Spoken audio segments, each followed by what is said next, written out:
Convido você a abrir a sua Bíblia em Lucas capítulo 10. Já há algumas semanas nós estamos refletindo sobre esse magnífico capítulo da Bíblia. E hoje quero ler o versículo 37. Lucas capítulo 10, versículo 37.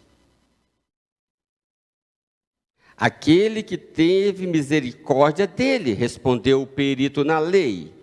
Jesus lhe disse: vá e faça o mesmo. Vocês conhecem a história, não é? Pastor Heinerson pregou aqui na quarta-feira sobre a história que antecedeu a este versículo. A história do chamado bom samaritano. Jesus contou uma história de um homem que tinha sido assaltado, estava caído à beira da estrada. Passaram ali os religiosos, não fizeram nada. Passou um samaritano, pastor Heinerson explorou isso muito bem, que nem era considerado assim lá muito membro da segunda igreja, mas o socorreu, ajudou, untou lá as feridas, colocou sobre o animal, levou para uma pensão, cuidou dele direitinho. E então vem a pergunta de Jesus no versículo 36. Qual desses três você acha que foi o próximo do homem que caiu nas mãos dos assaltantes? O período da lei que tinha questionado Jesus respondeu: aquele que teve misericórdia. E Jesus então arrematou, encerrou a conversa. Vá e faça o mesmo.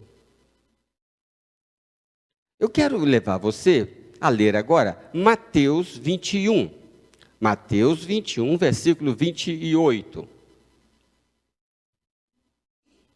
Mateus 21, versículo 28.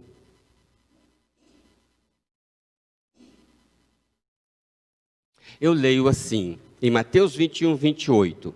O que acham?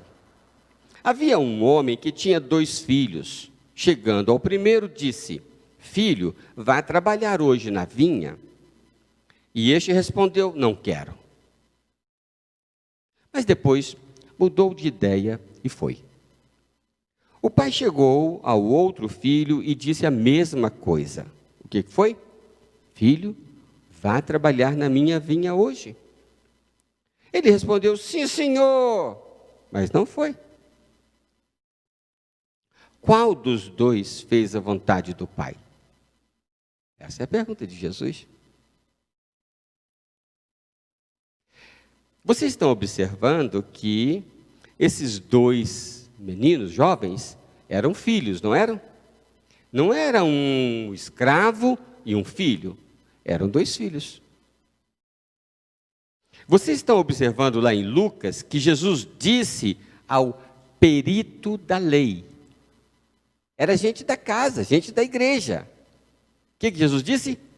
Vá e faça o mesmo.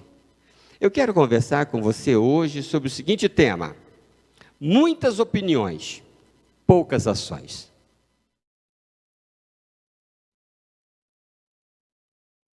Muita conversa, pouca prática. Qual desses 3 você acha que foi o próximo do homem que caiu nas mãos dos assaltantes? O perito na lei tinha a resposta exatamente correta. Lembra daquele programa da televisão? A resposta está correta. Né? A resposta estava correta. Ele sabia. Mas Jesus encerra a conversa. Vá e faça o que você entende que tem que ser feito. Faça o que está certo. E lá em Mateus 21, nós lemos que Jesus conta então essas 2 histórias. E para ambos os filhos, Jesus o pai dá uma ordem: filho, vá trabalhar hoje na minha vinha. Ora, se você continuar Lucas 10, você verá Jesus repreendendo Marta, porque logo a seguir, Jesus entra na casa de Marta e tem aquela experiência de Marta trabalhando afadigada e correndo para cá e para lá, e lavando pratos e fazendo comida, e Maria lá, sentadinha aos pés de Jesus, ouvindo a palavra do Mestre. Jesus vai advertir Marta, porque Marta está trabalhando demais e refletindo pouco. Ora, para quem vai repreender Marta por estar trabalhando demais? É muito interessante que agora, antes, ele esteja repreendendo de algum modo o perito da lei por estar fazendo pouco. Ele tinha acabado de advertir o perito da lei porque ficava só pensando na lei, pensando na palavra, estudando a palavra. O que nós aprendemos? Que o jugo do Senhor Jesus é muito equilibrado. Que pode ser que para mim ele esteja dizendo, vá trabalhar mais. E pode ser que para você ele esteja dizendo, vai refletir mais. Vai orar mais. Vai ler mais a palavra. O Senhor, Ele, como disse hoje de manhã, um evangelho sob medida, um evangelho personalizado. É para cada um de nós, Ele tem uma palavra conforme a necessidade, conforme o nosso pescoço, Ele faz um jugo adequado para cada um de nós. Então pode ser que Ele esteja querendo que você leia mais a Bíblia, ore mais, estude mais, e pode ser que para você, Ele queira que você trabalhe mais. Então, ele tem uma palavra para cada um de nós. Mas vocês conhecem, aqui eu quero trabalhar então esse equilíbrio, mas eu quero destacar a palavra de Jesus, porque eu não estou falando do texto de Marta, eu estou falando do texto que ele adverte o perito da lei. Vá e faça. Vocês conhecem a regra dos 80-20. Em quase todo lugar, tem 20 fazendo para 80 observar. Não é assim? É na empresa, é na igreja, né? É na hora de fazer as lives que o pastor convoca, né? Sempre tem 20 fazendo e 80 observando. É mais ou menos assim, né? E não é muito diferente. Então, o que eu vejo nesse texto de Mateus 21, quando Jesus conta essa história dos dois pais, ele disse, dos dois pais, dos dois filhos, o pai diz para ambos, a cada um deles, não é para ambos não, para um e depois para o outro, vá trabalhar hoje na minha vinha. O que eu aprendo aqui? Em primeiro lugar, enquadre a sua vida reflexiva no seu devido lugar. Não está certo que quando eu aceitei Jesus, eu trabalhava mais para Ele do que agora. Não está certo.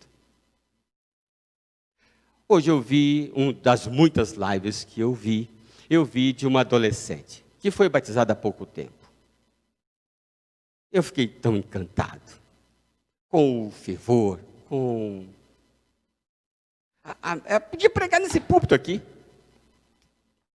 Que coisa linda.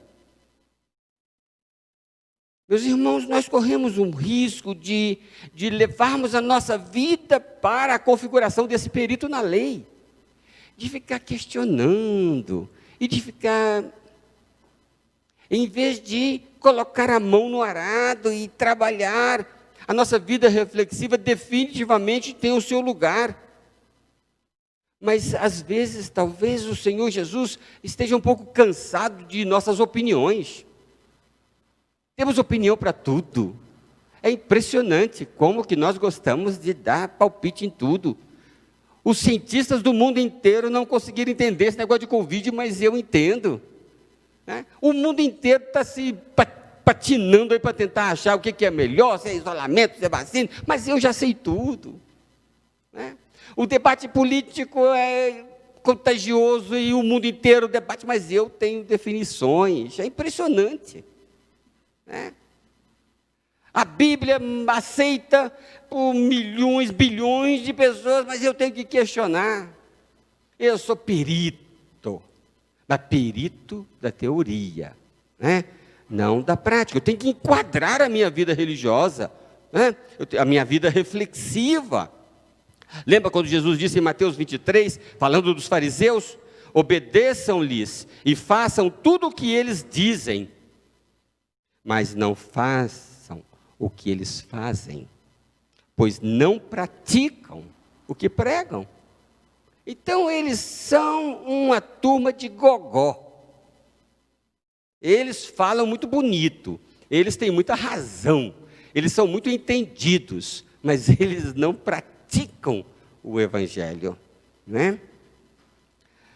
Meus irmãos, eu fico pensando que talvez para muitos hoje, pensando nesse equilíbrio do Senhor Jesus, para muitos hoje, Jesus talvez teria que dizer para mim, talvez para você: Maria, Maria, você está refletindo demais, vai ajudar a Marta. Tal é a nossa palidez nas questões práticas. Então, enquadre a vida reflexiva, a forma como você pratica a sua fé, a sua religião. Vá e faça. Foi a palavra de Jesus para aquele perito teórico, homem estudioso da Bíblia. Vá e faça. Agora, com os meus 60 anos, eu me dou ao luxo de não aceitar mais algumas conversas, alguns gargantas. Não plantam igrejas, não entregam dízimo, não ofertam para missões, não frequentam os cultos, não atendem aos apelos da igreja, não fazem discípulos. Mas tem opinião para dar. A estes o Senhor Jesus diz: vá e faça.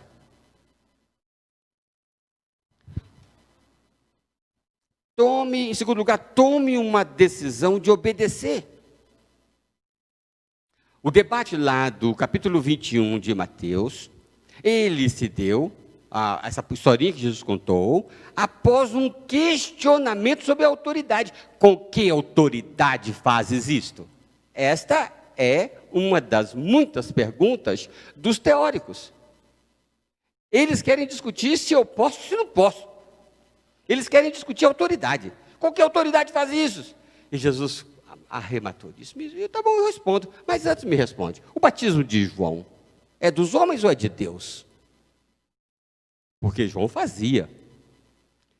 E aí eles enrolaram daqui, enrolaram dali, né? E Jesus então conta esta historinha. Jesus quer que a gente tome uma decisão de obedecer. Eu vou obedecer, pronto. É isso que ele quis dizer. Esse é o resumo da historinha. O pai tinha 2 filhos. A um ele disse: vá para a minha vinha hoje trabalhar. O filho disse: não estou com vontade. Depois ele parou um pouquinho e foi. Ele falou para o outro filho: vá para a minha vinha trabalhar hoje.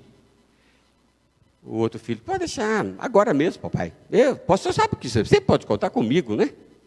Mas não foi. E Jesus então perguntou: quem você acha que agradou o Pai? Terceiro lugar, receba uma missão específica, algo que possa ser mensurável. Filho, vá trabalhar hoje na vinha. Você observou que Jesus, muitas vezes, ele é bem específico? Vá ao tanque de Siloé e lava-te. Não é para lavar aqui nem ali, ali. Ele é específico. Por quê? Porque ele está medindo a nossa configuração de obediência. Pega o teu filho, o filho que tu amas, este, não é outro não, este, e sacrifica para mim. Específico. Por quê? Porque não é que ele precise do meu trabalho, mas ele está precisando da minha fidelidade. Então ele é específico. Receba uma missão específica. Filho, não é escravo, não é filhos. Filho. Bruna, você especificamente, vá trabalhar. Não é vá pensar, não é vá pesquisar, não é vá orar, vá trabalhar. Vá trabalhar hoje, não é amanhã, não é mês que vem, é hoje. Na minha vinha, não é na vinha dos outros, não é na sua vinha, é na minha vinha. Ele é específico.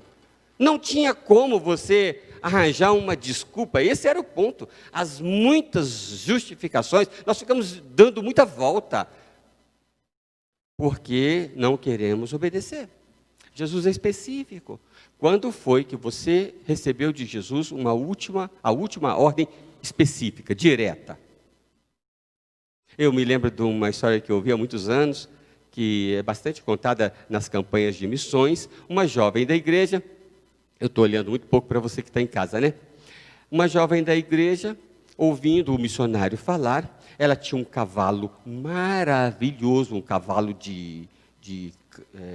como é que fala? De concurso, ganhava prêmios, aquela coisa toda, muito caro, mas ela estava ouvindo o missionário falar. Quando ela estava ouvindo o missionário falar, e estava ali no banco da igreja orando, Deus falou no coração dela: entregue o seu cavalo, falou lá o nome do cavalo, né? Aquele que estava claro na mente dela, não era um dos cavalos, aquele cavalo. Lembra no sermão que eu preguei, que o anjo falou para o moço lá: traga-me o outro boi, o segundo boi, especificamente?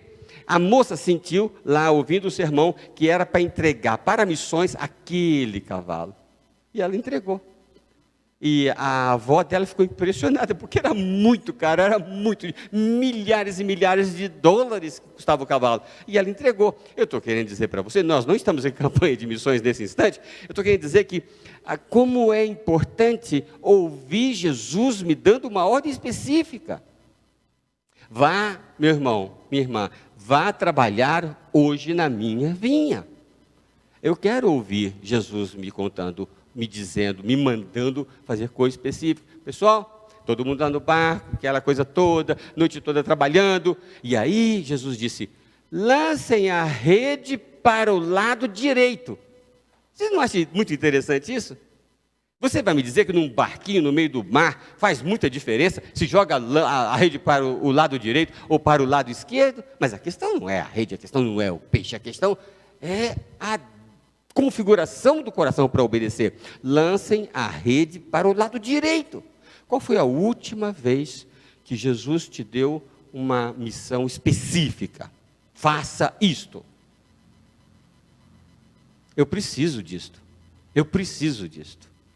Eu preciso, porque isso revela que eu estou tendo, o meu canal de comunicação está funcionando com o Senhor Jesus. Se há muito tempo, há longo tempo, você não escuta uma ordem qualquer, mas específica do Senhor Jesus, algo que você possa dizer: Jesus me mandou fazer isto.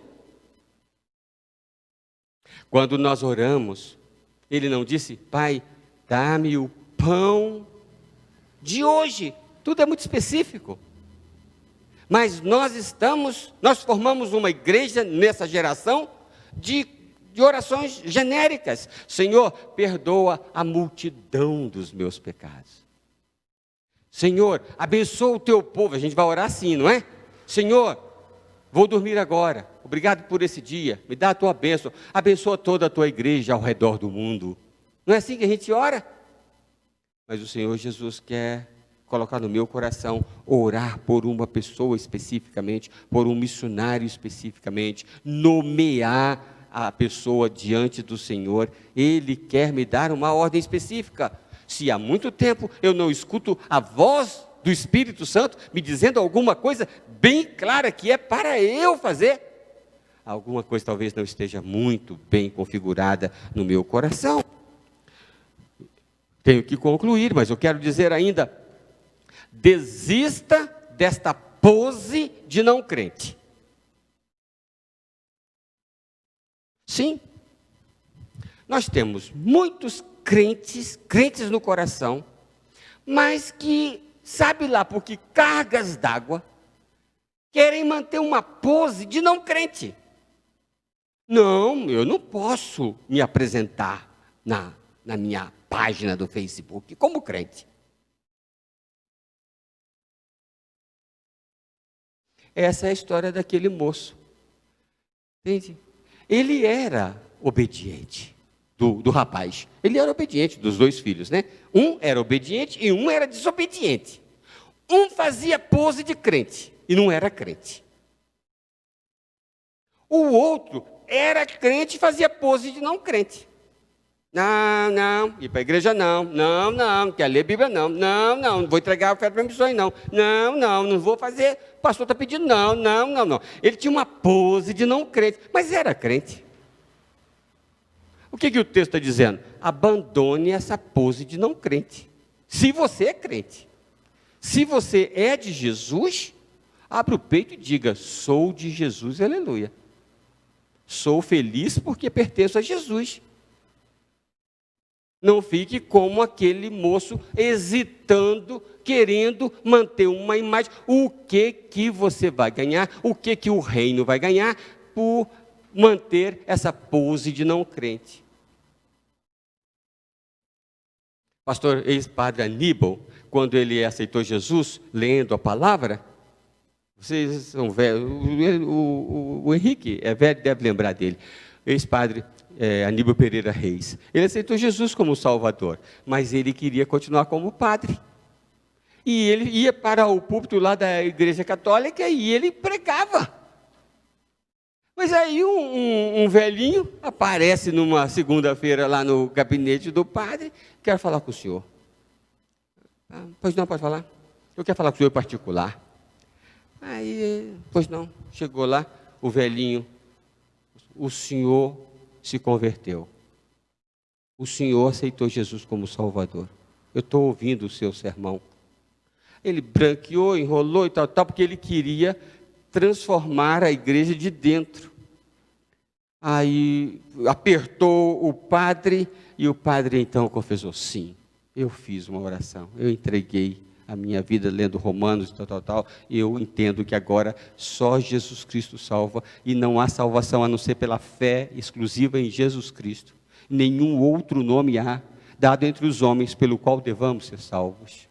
O velhinho enfia a mão no embornal dele, pega uma bíbliazinha surrada, abre a bíbliazinha do padre e diz, então você tem que dizer para todo mundo que você agora é um crente em Jesus Cristo. Ele tira a batina, procura o pastor da igreja batista mais próxima e é batizado e se torna o pastor Aníbal. Para com essa pose de que não é crente. Você é crente. Então diga ao mundo que você é crente. Tá bom? Não seja como aquele moço que fica dizendo, não, eu não vou, não estou com vontade. Mas o coração, na verdade, está cheio de vontade. Né? Quer obedecer, porque já é obediente. O coração pertence a Jesus, não é? E então, meu tempo acabou. Eu só cito, então, a última lição que eu tiro desse texto. Apegue-se ao poder que há na ordem dada por Jesus. Apegue-se ao poder que há na ordem dada por Jesus. Meus irmãos, como eu escrevi, eu posso caminhar sobre as águas, se Jesus me der uma ordem. Se Jesus disser, vá e faça, se Jesus disser, vem, se Jesus disser, pode ir diante das autoridades, porque naquela hora lhe será dada a palavra, o poder. Apegue-se ao poder que há numa ordem específica que Jesus te dá. Se Jesus te der uma ordem, Ele dá poder para você cumprir aquela ordem. Eu gostei muito de ter lido, não me lembro onde, mas eu li alguma coisa mais ou menos assim. Se Jesus deu uma ordem, deve ser possível obedecer. Se Ele me mandou fazer algo, deve ser possível obedecer. Esse Jesus bondoso, equilibrado, sábio, se Ele me mandou fazer algo, deve ser possível obedecer. Então eu posso me jogar no mar, tirar o pé do barco e colocar o pé sobre o mar, porque eu vou andar sobre as águas, porque eu estou no cumprimento de uma ordem. Então, para mim, chega de muitas palavras e poucas ações. E eu quero ser obediente. Eu quero ser esse moço aqui, que mesmo tendo hesitado um pouco, foi e fez o que o pai mandou.